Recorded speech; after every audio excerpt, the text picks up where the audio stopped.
ইবনা আদম লাউ আতাইতুকা বিকুরাবিল আরদি খাতায়া, হে আদমের সন্তানেরা শুনে রাখো, তোমরা যদি সারা পৃথিবীর সমান পাপ নিয়ে আমার নিকটে হাজির হও, কোন দিন? কিয়ামতের দিন। তোমার পাপ হচ্ছে সারা পৃথিবীর সমান। এই পৃথিবীর দূরত্ব কত কেউ জানে না, এখনো বিজ্ঞানীরা এটা আবিষ্কার করতে পারেনি। এই সারা পৃথিবীর সমান তোমার পাপ।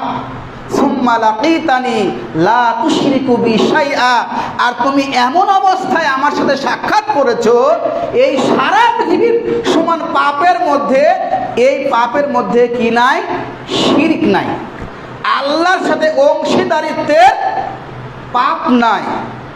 আল্লাহ তাআলা বলছেন লা আতাইতুকা বিকুরাবিহা মাগফিরা, তাহলে সারা পৃথিবীর সমান ক্ষমা নিয়ে আমি তোমার নিকটে হাজির হব তোমাকে ক্ষমা করার জন্য। সুবহানাল্লাহ। তাহলে পাপ সারা পৃথিবীর সমান, কিন্তু পাপের মধ্যে কি থাকা যাবে না? শিরক থাকা যাবে না। শিরকের যদি পাপ কারো না থাকে, তাহলে আল্লাহ তাআলা বলছেন যে আমি সারা পৃথিবীর সমান দয়া নিয়ে তাকে ক্ষমা করার জন্য হাজির হব।